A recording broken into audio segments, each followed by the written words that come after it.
Assalamualaikum warahmatullahi wabarakatuh. Sebelumnya perkenalkan, nama saya Dede Rismanto B, nomor NPM 102210064 dari kelas C13 Prodi S1 Akuntansi. Di sini saya akan menjelaskan materi tentang apa itu Ma'rifatul Insan. Apa sih Ma'rifatul Insan? Ma'rifatul Insan yaitu mengenal hakikat pada manusia atau hakikat manusia. Di sini ada beberapa materi yang akan dibahas, yaitu ta'rif al-insan, pengenalan manusia, hakikatul insan yaitu hakikat manusia, taqolatul insan, potensi manusia, dan yang terakhir nafsul insan atau nafsu manusia. Materi yang pertama yaitu ta'rif al-insan, pengenalan manusia. Manusia itu sendiri bisa dipahami secara bahwa manusia berasal dari kata manu dari bahasa Sanskerta dan mens dari bahasa Latin yang berarti berpikir, berakal budi atau makhluk yang berakal budi, mampu menguasai makhluk lain. Secara istilah, manusia dapat diartikan sebuah konsep atau sebuah fakta, sebuah gagasan atau realitas, sebuah kelompok, genus atau seorang individu. Manusia adalah salah satu makhluk ciptaan Allah Subhanahu wa taala yang memiliki peranan penting dalam kehidupan di muka bumi. Manusia juga dipandang sebagai makhluk yang paling tinggi derajatnya dibandingkan makhluk Allah Subhanahu wa taala yang lainnya. Bahkan Allah menyuruh para malaikat untuk bersujud kepada Nabi Adam alaihi salam.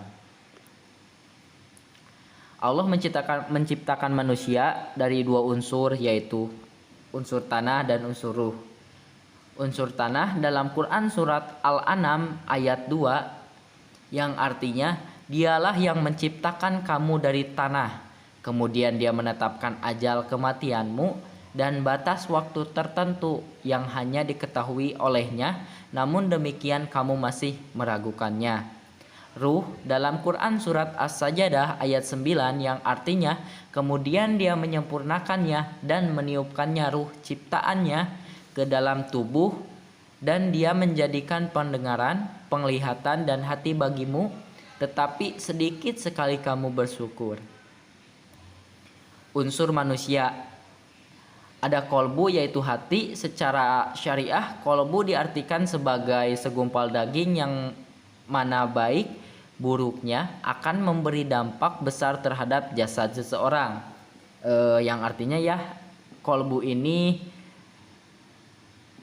suatu sifat manusia, mencerminkan sifat manusia.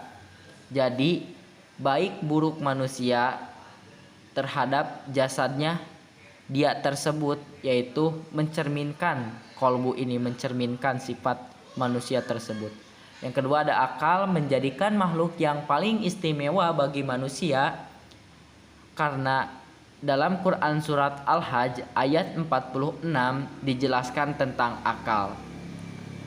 Yang ketiga ada jasad. Jasad sangat mudah dikenali karena ia dapat kita lihat dan kita raba, karena itu tidak ada perbedaan tentang hakikat jasad ini.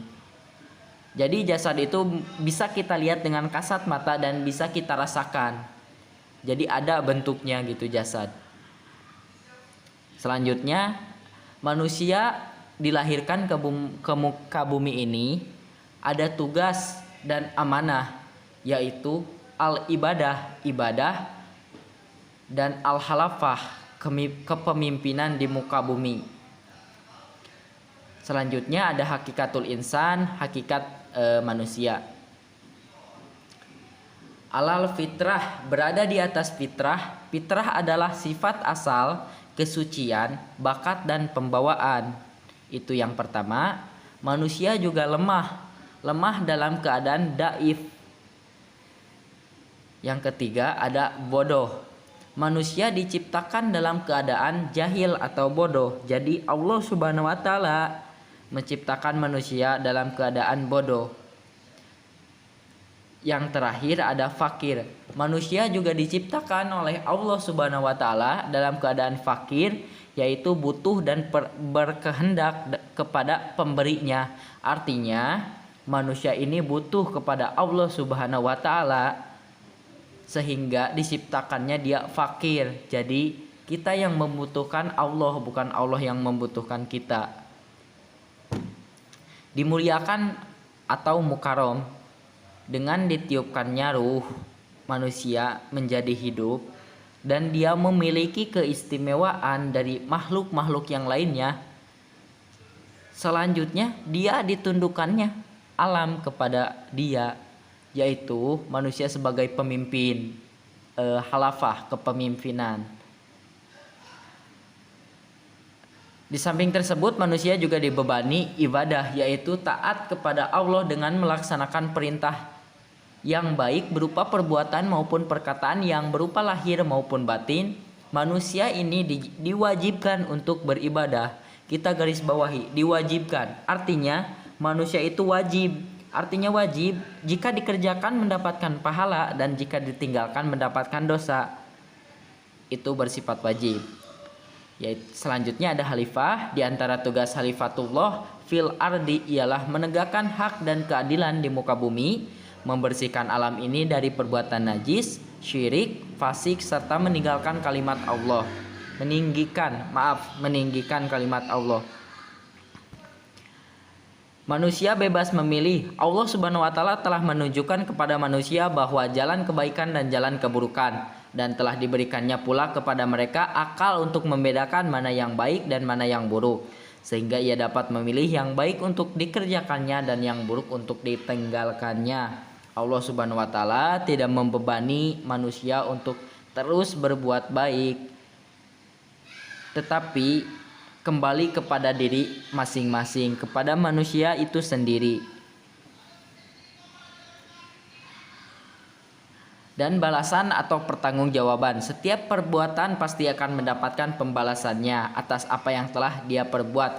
Allah Subhanahu wa taala, maka hendaklah manusia itu dapat memilih apa yang ia lakukan. Jika dia berbuat baik, maka dia berakibat surga, dan jika dia berbuat jahat atau berbuat salah, berakibat neraka. Yang selanjutnya ada taqolatul insan atau potensi manusia. Potensi manusia adalah kemampuan yang mempunyai kemungkinan untuk dikembangkan, kekuatan, kesanggupan daya, dan manusia adalah makhluk yang berakal budi, mampu menguasai makhluk lain. Dapat disimpulkan, potensi manusia adalah suatu hal yang memungkinkan seseorang dapat mengembangkan kekuatan, kesanggupan daya. Potensi manusia terbagi menjadi 3 bagian, yaitu potensi pendengaran. Yang pertama adalah kemampuan untuk mengenali suara. Yang kedua potensi penglihatan, kemampuan untuk mengenali cahaya dan menafsirkannya. Yang ketiga ada potensi hati. Hati menurut sains merupakan sebuah kelenjar yang terbesar di dalam tubuh manusia ini. Selanjutnya ada al-mas'uliyah, tanggung jawab. Al-amanah, sikap amanah. Sikap amanah merupakan sesuatu yang dipercayakan untuk dijaga dan dilindungi dan dilaksanakan. Sementara al-hianat, mereka yang tidak mau menggunakan potensi dirinya untuk beribadah, diumpamakan oleh Allah Subhanahu wa taala dengan berbagai perumpamaan yang hina seperti anjing, kayu batu, keledai, laba-laba, dan lain-lain. Yang terakhir ada nafsul insan atau nafsu jiwa.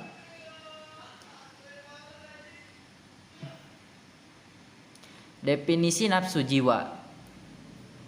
Jiwa berasal dari Sansakerta yang artinya bersih kehidupan. Dalam berbagai agama dan filsafat, jiwa adalah bagian yang bukan jasmaninya, imaterial, dan seseorang. Jadi nafs jiwa adalah dari manusia itu sendiri, nyawa ruh yang menyebabkan adanya kehidupan, sifat yang mendorong manusia untuk melakukan sebuah perbuatan dan perasaan pada diri manusia. Nafsu manusia terbagi menjadi 3, yaitu nafsu mutmainah, jiwa yang telah dapat ketenangan, sanggup untuk menerima cahaya kebenaran Sang Ilahi. Yang kedua ada nafsu amaratul bisu, nafsu yang sangat berbahaya apabila melekat pada diri sendiri sebagai seorang manusia. Yang terakhir ada nafsu lawamah, yaitu menyesali diri, manusia sangat diwajarkan untuk menyesali apa yang telah ia perbuat. Yang terakhir ada sifatul insan, sifat manusia. Sifat manusia terbagi menjadi dua bagian, yaitu ada sifat baik dan sifat buruk.